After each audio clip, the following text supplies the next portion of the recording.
Fala pessoal, tudo jóia? Hoje a gente vai falar do CPTR 11, que foi um pedido também de um dos espectadores aqui do canal, então se você quiser algum fundo é só falar também que a gente vai fazer, beleza?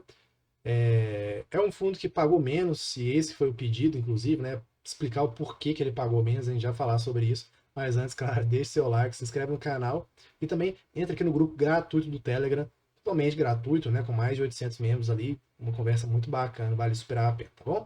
Então bora lá, média liquidez diária aí de 1,3 milhões, super tranquila, último rendimento de 0,08, deu essa queda aí, mas um dividend yield aí alto nos últimos 12 meses, né? Estabilidade no mês em queda, que faz todo sentido, né? O mercado ele precifica muito rendimento, não tem nem jeito. Preço valor patrimonial com desconto aí de 0,92, patrimônio líquido 400 milhões. Antes da gente entrar no relatório gerencial, eu quero falar que esse fundo, assim como o CPTS e o CPTI, tanto lá dos FIIs e dos FIINFRA, ele tem uma estratégia de giro, tá bom? Então ele vai ser um fundo que vai ter ali esse ganho, né? Assim, esse movimento ali de uma gestão bem ativa e o rendimento, às vezes, mais expressivo vai vir disso. O que vai ser muito importante de você entender isso para eu te explicar o porquê que o rendimento caiu esse mês, beleza? Super novo, fundo, né? 2022, taxa de administração 1%, taxa de performance 20% com CDI mais 1% ao ano, né? Então, bem caro aí, como muitos fiagros, a gente sempre questiona isso. Quantidade de cotistas 27 mil, patrimônio líquido aí já com um pouco mais de musculatura, 400 milhões. Média diária, negociação super tranquila, não tem que preocupar com isso, 1 milhão e 300, a não ser que você seja, né, investidor muito grande, institucional e tudo mais. Não é a maioria das pessoas. Aqui ele falou, né, mostrou o dividendo aí que foi caindo de. É porque também teve o desdobramento, tá? Por isso que tá essa diferença aqui de R$ 1,30 e depois vai para 10 centavos, depois vai para 8 centavos. Teve esse desdobramento. Foi um movimento também lá do CPTS, tá? Para quê? Para aumentar a liquidez. Esse é um fundo ali que ele vai tentar, como está escrito aqui, né? O resultado oferido em um determinado período será distribuído aos cotistas preferencialmente de forma mensal, sempre no 13º dia útil. Então, se você quiser ali entrar nesse fundo, gostar desse fundo, lembrando que nada aqui é uma recomendação, saiba aí das datas, né? Sendo que vai ter o rendimento quem tiver o fundo no dia 5º dia útil, né? Anterior à data de distribuição do rendimento de cada mês, né?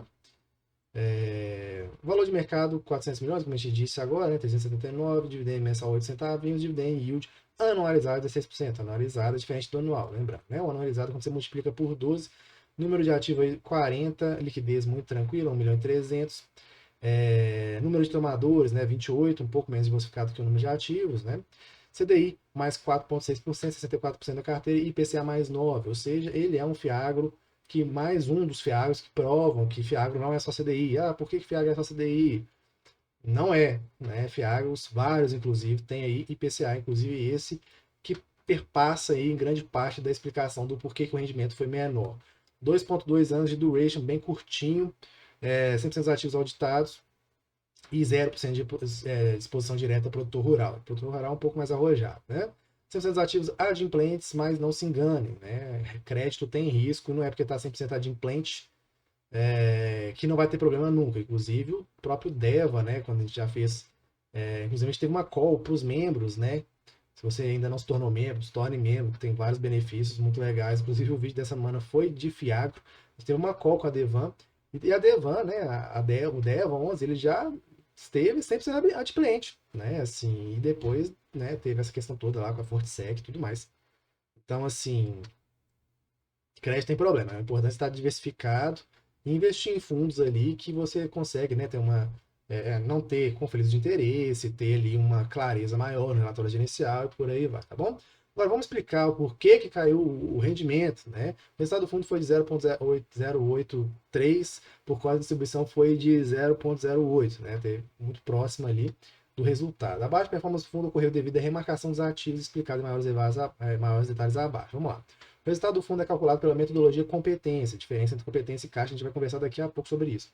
Esse mês contribuiu negativamente para o resultado da abertura dos papéis indexados ao IPCA, o impacto aí de 0,03 por cota e a queda da cota do BBGO11, impacto de 0,012. Esse mês houve prejuízo, inclusive o IBGE pagou muito abaixo do que ele vinha pagando, né? A gente fez vídeo aqui no canal sobre ele. Esse mês houve prejuízo na negociação dos ativos da Frigol devido à negociação casada, onde vendemos a primeira emissão do CRA da Frigol a uma taxa de CDI mais 5,7, um cupom bem alto, né? E compramos a segunda emissão com taxa de CDI mais 6,3%, né? Nos últimos 2 meses, a abertura de curvas IPCA praticamente anulou todo o ganho da remarcação dos ativos entre os meses de novembro e agosto, novembro do ano passado, né? O principal componente foi a abertura dos papéis indexados ao IPCA. Então tá, vamos lá.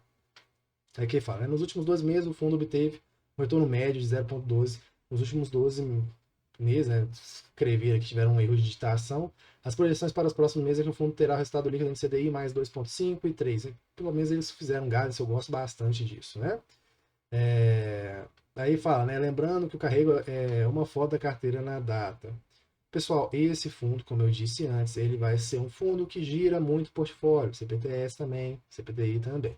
Então vamos lá, né? Se você não entendeu o que está escrito aqui, vou tentar simplificar. Qualquer coisa você deixa nos comentários também, se você não entender, o que eu explico um pouco melhor também. Então aqui é para ajudar, tá bom? Vamos supor que o título público, né, que é o que a gente chama de taxa livre de risco, eu não concordo muito com esse termo, né, porque não existe nada sem risco, mas é o que o mercado usa. Ele começa a pagar mais.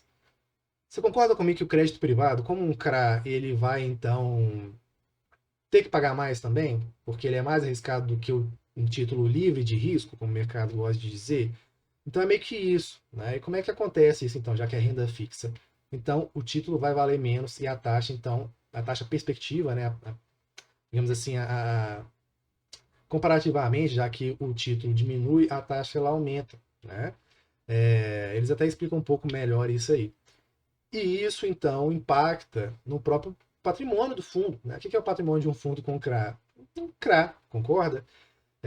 Isso dificulta, inclusive, também no giro, né? Se você tem um giro ali fazendo ganho de capital, é muito mais interessante quando tem um fechamento ali, né? Por isso que eles estão falando que a abertura impactou também o fundo, né? Porque quando tem um fechamento, o título às vezes vai lá para cima, você consegue ter um ganho de capital e entregar esse resultado para os cotistas, né? E Daniel, o que é esse negócio de competência e caixa? Eles até explicam aqui, muito interessante, né? Eu acho que o relator da Capitana esse mês aí veio bem claro no sentido de aberto, né? O que aconteceu e tudo mais. Então, legal, ponto positivo aí, tá?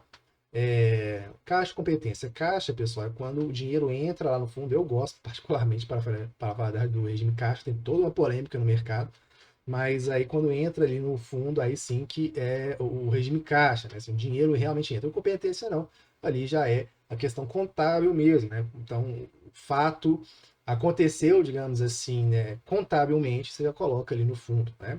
Então ele fala, né, o CPTR é um fundo de regime competência. O que quer dizer que o caixa, entre aspas, né, rendimentos, amortizações, etc., não influencia o resultado mensal do fundo. Em longo prazo, é claro que influencia, né? Sendo assim, mas não imediatamente. Sendo assim, o fator que mais influencia o resultado do fundo é a marcação do mercado das ativos. A gente acabou de explicar sobre isso. Por exemplo, se algum ativo está inadimplente e não rolou as obrigações, mas o administrador não reprecificou o papel, ou seja, o papel ficou ali no mesmo preço, não terá efeito no resultado do fundo. Claro, no primeiro momento, né? Se não está inadimplente e o fluxo de caixa não acontece, no longo prazo é óbvio que prejudica o fundo, porque está explicando aqui na hora, né? Por outro lado, se um ativo está adimplente por questões de mercados, como menor apetite à renda fixa, a taxa de mercado secundário abre ou o preço cair, esse movimento terá um impacto direto no resultado do fundo. Ou seja, ele precisa ali dos resultados contábeis, né? Para ter resultado. E lembrando, como eu disse também, esses fundos da Capitana, eles gostam de girar. Então isso também impacta, né? Então é importante, antes de você entrar em qualquer fundo, você entender a estratégia do fundo. E aqui ele faz uma explicação, depois, caso vocês tenham interesse, uma explicação bem ali, legal, bem clara ali, caso vocês tenham interesse em entender um pouco mais de mercado, vale a pena, tá bom? Eles falam aqui também de compras de crédito, o ativo Coruripe aqui, não aparecem tantos, né? AgroGalaxy tá com estresse aí já, também AgroGalaxy, Bela Agrícola também tem vários, mais Coruripe aqui, enfim. Compras e vendas, né? Então as figurinhas são sempre as mesmas, quase. A Wisa também, nossa, aparecem vários fiagros. Nos fiagros, isso é um ponto da indústria para melhorar, tá bom? Distribuição de proventos, a gente já falou sobre isso. Esse fundo ele vai ser afetado de fato pela movimentação do mercado, também pela marcação do mercado e pela, né, estresse ou não do mercado, já que ele gosta muito de girar também, beleza? Em relação a receitas, né, as juros de amortização monetária vai dar aqui maior parte, né, do resultado. E aqui, né, ganho de venda dos ativos, você vai ver também que isso vai impactar muito no resultado do fundo. Você consegue ver aqui? Vou tentar aumentar aqui para você ver, para vocês verem. Aumentei demais. Tá, acho que agora dá para enxergar, né? Então, beleza. Ó, ganho da venda dos ativos, tá vendo? Que é um percentual aqui que vai impactar. Aqui, olha maio, para você ver, né? Maio foi ali quase a metade do resultado foi na ganho de vendas ativos, entendeu a estratégia? Então, esse giro ali, em momentos de menor estresse, ele vai dar um ganho muito maior, né, para o próprio fundo. Aí, quando você chega aqui em outubro, aqui, olha os resultados, né? Então, isso aí também é algo a se ter, a se olhar, né? Do outro lado, o resultado da aplicação do caixa, né, em momentos de juros muito altos, eles têm um resultado aqui muito elevado comparativamente. Ó, aqui, né? Vai comparando aqui, aí dá um salto gigante, né? Então tem todas essas questões. E se eu não conseguir explicar direito, por favor, coloque aqui nos comentários também, que eu tento explicar de novo depois. Dividendos, então, vão caindo, né? Vão caindo aqui. Eles tentaram manter uma linearização que eu gosto bastante, aí depois teve essa queda. Por isso que eu gosto de fundos que têm uma reserva interessante. Exposição por ativo, CRA, 90%, caixa, 7%, carrego por indexador CDI, né? E comparativamente aí também a inflação, tá bom? Exposição ao indexador IPCA e CDI. E essa foi a parcela que de fato teve um impacto grande aí no resultado do fundo, pela própria marcação a mercado, que o gestor explicou muito bem, né? Com muito descritivo ali, né? E como eu disse também, toda essa questão da movimentação. Em relação à exposição geográfica da carteira, bem diversificada, isso aqui para o Fiagro é incrivelmente essencial, tá? Exposição para o setor, distribuição e revenda, exposição para o devedor, e tem aqui também algumas questões que é importante o investidor saber. Agora o Galaxy está ali no momento, né, de atenção, tem alguns, e também está em vários Fiagros, a Wisa também, tem várias figurinhas repetidas. Ou seja, se você tiver mais de um Fiagro, olhe isso, gente, olhe os devedores, né? Da sua carteira, para você não estar aí diversificando, falsa diversificação, né? Aqui ele mostra, né, que 7% é AgroGalaxy, que está em uma situação de atenção também.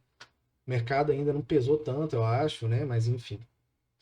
Em relação a isso, o mercado pesa muito em relação a rendimento. Muito, enfim. Bela Agrícola, tem o BBGO aqui também, Coruripe, né? Então figurinhas repetidas. E tem o Fiagro do BBGO que também pagou muito pouco, né? Então, outro ponto aí de atenção, pagou muito pouco mesmo, pagou comparativamente, chamou a atenção negativamente aí. Em relação ao mercado secundário, muito tranquilo. E comentário do gestor, né? Ele falou aqui da região, lá da região do Hamas, aquela coisa bizarra que está acontecendo lá, né? Com Israel, com a Palestina e tal, surreal aquilo ali mesmo. Falou também da taxa de juros americana, vários fundos colocam isso, né, também. Isso impacta, tá, no Brasil. O pessoal fala, mas impacta em nada. Eu até entendo, né, que assim, você, às vezes tem lá um investidor que está lendo ali e tal, o que tem a ver com os Estados Unidos ou não, mas impacta, né? Assim, dando um exemplo, se o Tesouro americano aumenta demais a taxa de juros, o capital flui para lá, por exemplo, né? Então isso diminui a atratividade do Brasil, enfim, isso tem todo um impacto. Mas, enfim, é uma coisa aí para quem gosta de ler, caso queira pegar o relatório, faz sentido, na minha opinião. No Brasil, os eventos domésticos perderam atração diante dos impactos externos. Mês atrás, podíamos acreditar em uma curva de juros declinante rapidamente para 9% no curto prazo. Mais ou menos, né? Mas, e para IPCA, mais 4,5% no horizonte de 10 anos. Agora, apesar do Banco Central parecer comprometido com a trajetória de quase Selic, o mercado embute aí desconfiança e a inevitável arbitragem com juros oferecidos por outras economias do mundo, né? Ele estava falando agora. O cenário atual aponta para nada menos que 11% no final de 2024 e juros reais de 5,86%. Muito alto, né? O Brasil tem juros muito altos. Aqui ele fala também de commodities, né? Fala do evento Laninha e o El Niño também, que pode sim impactar bastante, né? Como, por exemplo, vamos falar aqui da soja que está aqui, né? Se impacta na produção e a terra, pessoal, o preço da terra é influenciado pelo preço da commodity, concorda? Então, se a soja, por exemplo, aumenta muito, isso tem um impacto real na terra, né? Ou seja, o desempenho e os preços impactam diretamente na qualidade do crédito, ok? Então, por isso que muitos fiagros colocam aqui, né, as atualizações do milho.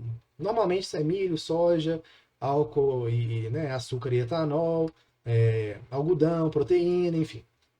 Legal também para aprender, né? A gente sai ali com conhecimentos, né, enfim, da própria indústria, que é uma indústria incrivelmente importante no Brasil, que a agroindústria aqui eles já passam um pouco mais sobre os créditos, né? Aqui, a Bela Agrícola tem vários fiagros com a Bela Agrícola, enfim, AgroGalaxy, por aí vai. Então é isso, espero que tenha gostado do vídeo, né? Que ele mostra aqui até o final os ativos, né? Espero que tenha gostado do vídeo. Caso queira algum outro vídeo também, explicando sobre algum outro fundo, só colocar aqui, né? A gente está fazendo todos que o pessoal está pedindo. E se eu não explicar alguma coisa que não ficou tão clara assim, deixa aqui também.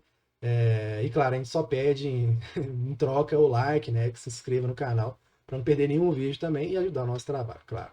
Abração e até o próximo vídeo.